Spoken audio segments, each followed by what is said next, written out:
In this video हम हमारी class 8 NCERT book में से chapter number first crop production and management का पार्ट 1.6 इरिगेशन पढ़ेंगे। तो हमने हमारी प्रीवियस वीडियोस में हमने हमारा पिछला चैप्टर डिस्कस किया है, ठीक है। तो अभी हम यहाँ से स्टार्ट करते हैं। तो 1.6 इरिगेशन से शुरू करते हैं। तो इरिगेशन होता है सिंचाई करना, ठीक है, मतलब कि पानी देना। हम इरिगेशन कहते हैं पानी देने को, ठीक है। तो अभी स्टार्ट करते हैं। यहाँ पे ये हमारी क्रॉप प्रोडक्शन का एक इम्पॉर्टेंट हिस्सा है, ठीक है, क्योंकि इरिगेशन नहीं होगा, वाटर के बिना जो प्लांट्स हैं वो क्या नहीं करेंगे, ग्रो ही नहीं करेंगे। तो यहाँ पर है, कहते हैं all living beings need water to live. तो जितने भी लिविंग बींग्स हैं उनको रहने के लिए वाटर चाहिए।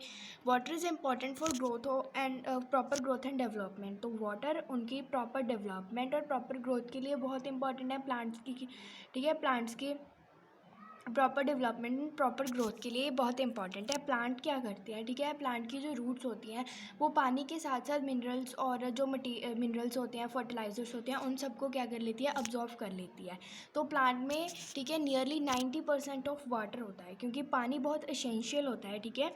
क्योंकि बिना वाटर के, ठीक है, जो हमारे सीड्स होते हैं वो जर्मिनेट ही नहीं करते, वो ड्राई कंडीशंस में कभी भी जर्मिनेट नहीं करेंगे। तो उनको जर्मिनेशन के लिए वाटर इंपॉर्टेंट है, ठीक है, वाटर बहुत ज़्यादा चाहिए, ठीक है। तो न्यूट्रिएंट्स होते हैं वो पानी में डिज़ोल्व हो जाते हैं और प्लांट के हर एक पार्ट तक क्या कर सकते हैं, ट्रांसपोर्ट हो जाते हैं, ठीक है।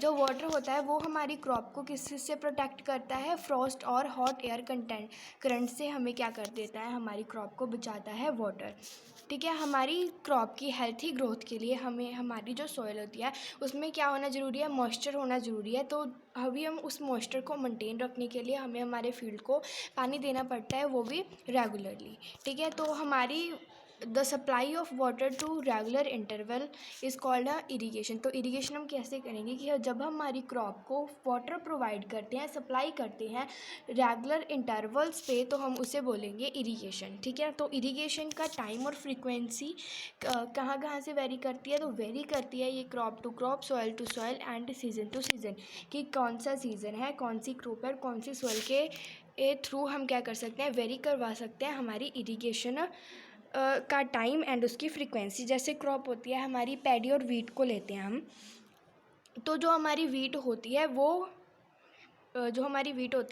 एज़ कम्पेयर टू पैडी से बहुत कम वाटर, मतलब कम वाटर यूज़ करती है, ठीक है। लेकिन जो पैडी होती है उससे ज़्यादा वाटर चाहिए होता है। उसी प्रकार जब हम सॉइल्स को लेते हैं, तो जो क्ले सॉइल होती है उसमें पहले से काफ़ी वाटर होता है, इसलिए उसे क्या करने की ज़रूरत नहीं पड़ती है, ठीक है, मतलब उसमें कम वाटर की आवश्यकता पड़ती है। लेकिन जो dry sand and Sandy soil होती है उसमें ज़्यादा वाटर की हमें बहुत ज़्यादा इंपॉर्टेंट होती है, ठीक है। जैसे सीज़न टू सीज़न ला लो, हम ये जो समर होता है उसमें पानी ज़्यादा देते हैं।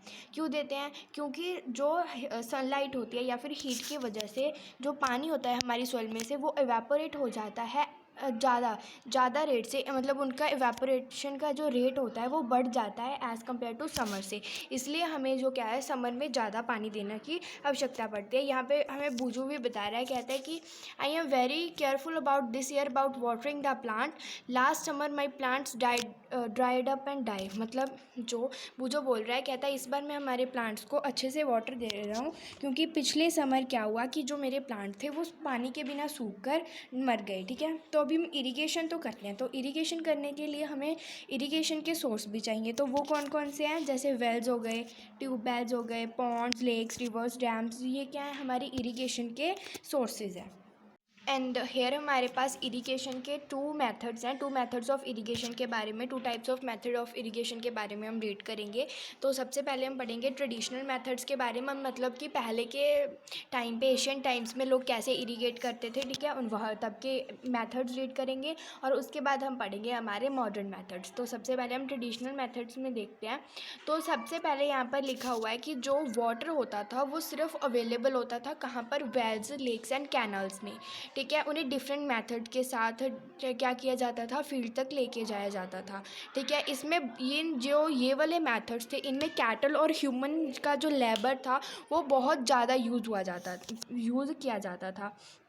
लेकिन फिर भी जो ये वाले मेथड थे बहुत चीप थे, मतलब कि सस्ते थे, बट अगर ये सस्ते थे लेकिन इनके साथ साथ ये लेस एफिशिएंट थे, क्योंकि इनकी जो एफिशिएंसी थी वो बहुत कम थी। जो बहुत जैसे हमारे पास बहुत वेज मतलब ये बहुत से वेज हैं हमारे पास, ट्रेडिशनल वेज जिनके बारे में हम रीड करेंगे। जैसे सबसे पहले हमारे पास हो गया मोट, ठीक है, फिर हो गया चेन पंप, फिर हमारे पास यहाँ पर रहत और दिकेले मतलब लेवलर सिस्टम, ये सब पढ़ेंगे। इनकी फिगर्स हमारे पास फिगर A1 से लेकर D तक हमें इनकी पिक्चर्स दी हुई हैं।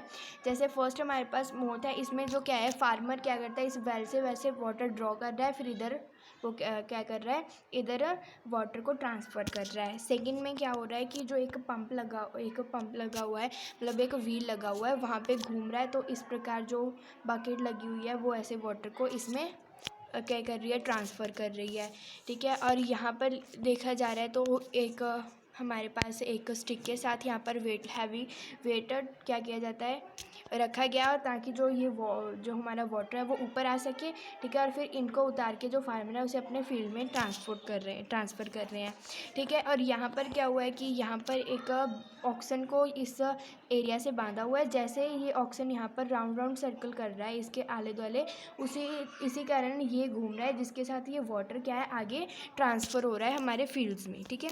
तो ये थे हमारे पिछले टाइप मतलब कि ट्रेडिशनल मेथड्स यहाँ पर बताया हुआ है। Pumps are commonly use for lifting water को, तो पम्प्स यूज़ किए जाते थे वाटर लिफ्टिंग के लिए। Diesel, biogas, electricity and solar energy is use to run these pumps. तो इन पम्प्स को क्या करने के लिए, रन करने के लिए, चलाने के लिए हमें क्या चाहिए था, डीजल चाहिए था, या फिर बायोगैस, इलेक्ट्रिसिटी, या फिर सोलर एनर्जी चाहिए थी, ठीक है। तो पहले के टाइम पे पंप्स यूज़ किए जाते थे, लेकिन इन मॉडर्न मेथड्स में हम क्या करेंगे कि मॉडर्न मेथड्स ने इन्होंने हमें हेल्प किया है कि हम वाटर को मतलब कि ज़्यादा यूजेस से बचा सकें, मतलब इससे हमारे वाटर भी होते हैं वो कंजर्व होते हैं हमारे मॉडर्न मेथड से, ठीक है। तो सबसे पहले मेन दो मेथड्स हैं हमारे पास, एक स्प्रिंकलर सिस्टम है, एक ड्रिप सिस्टम है। तो स्प्रिंकल सिस्टम में क्या होता है कि जिसकी आपको यहाँ पे पिक्चर भी दी हुई है, तो स्प्रिंकल सिस्टम में क्या होता है, इस सिस्टम में मोर यूज़फुल एंड अनइवन लैंड, जो लैंड हम ज़्यादा यूज़ करते हैं और वो वाला लैंड जो ज़्यादा इवन नहीं होता है, मतलब अनइवन नहीं होता है, ठीक है, जहाँ पर सफिशेंट वाटर अवेलेबल नहीं होता है, वहाँ पर हम ये कर सकते हैं। तो परपेंडिकुलर पाइप्स होती हैं जिनके ऊपर रोटेटिंग नोज़ल लगी होंगी, वो मेन पाइप से क्या होंगी, मेन पाइप से जुड़ेंगी रेगुलर इंटरवल्स में, ठीक है। तो फिर वाटर क्या होगा, उन मेन पाइप से प्रेशर के साथ, पंप की प्रेशर के साथ मेन पाइप से जाएगा, ठीक है। It escape from the rotating nozzles, for ये फिर जो नोजल्स होंगी रोटेटिंग नोजल्स उनमें से निकलेगा, ठीक है। It get sprinkle on the crop as if it is raining, ठीक है। वो ऐसे वाटर है जो क्रॉप के ऊपर स्प्रिंकल हो जाएगा जैसे क्या हो रही हो, बारिश हो रही हो। ये सबसे ज़्यादा यूज़फुल का जो ये स्प्रिंकल सिस्टम है वो कैसे यूज़ होता है, हमारे लॉन्स में, जैसे कॉफ़ी प्लांटेशन या फिर बहुत सी अदर क्रॉप्स में यूज़ करते हैं हम इसे। जैसे यहाँ पर हमें बताया हुआ है, तो ये परपेंडिकुलर पाइप्स हैं, ठीक है, जो एक मेन पाइप के साथ अटैच्ड है सारी, ठीक है, इस मेन पाइप के साथ अटैच्ड है। तो मेन सोर्स से पंप के साथ वाटर अंडर प्रेशर के साथ यहाँ पे जाएगा, नोजल्स में जाएगा, तो नोजल्स के द्वारा वो क्रॉप के ऊपर क्या हो जाएगा, स्प्रिंकल कर दिया जाएगा रेन की तरह, ठीक है। तो ये था स्प्रिंकल सिस्टम। इसे ये रेन की तरह ही होता है, जैसे बारिश आ रही है आपको ऐसे ही लगेगा, ठीक है। तो ड्रिप सिस्टम में क्या होता है कि इस सिस्टम में जो वाटर होता है वो प्लांट की रूट के ऊपर ड्रॉप बाय ड्रॉप क्या होता है, फॉल होता है, ठीक है, इसीलिए इसे हम ड्रिप सिस्टम कहते हैं। ये फ्रूट प्लांट्स के लिए बेस्ट टेक्निक है, या फिर गार्डन्स हो गए, ट्रीज़ हो गए, ठीक है। इसमें पानी वेस्ट नहीं होता है, ठीक है। जहाँ पर वाटर कम है वहाँ पर हम इस सिस्टम को यूज़ कर सकते हैं। जैसे यहाँ पर ये ड्रिप सिस्टम में क्या बताया हुआ है कि यहाँ पे एक मेन पाइप के साथ फर्दर पाइप्स अटैच्ड हैं, ठीक है। इन पाइप्स के द्वारा यहाँ पर जो प्लांट है उसकी रूट में क्या किया जा रहा है, ठीक है, वाटर स्प्रिंकल किया जा रहा है ड्रॉप बाय ड्रॉप, ठीक है, जिसे हम कहते हैं ड्रिप सिस्टम। क्योंकि ये ड्रॉप बाय ड्रॉप उसकी रूट तक पहुँच रहा है, इसे हम इसे ड्रिप सिस्टम बोलते हैं।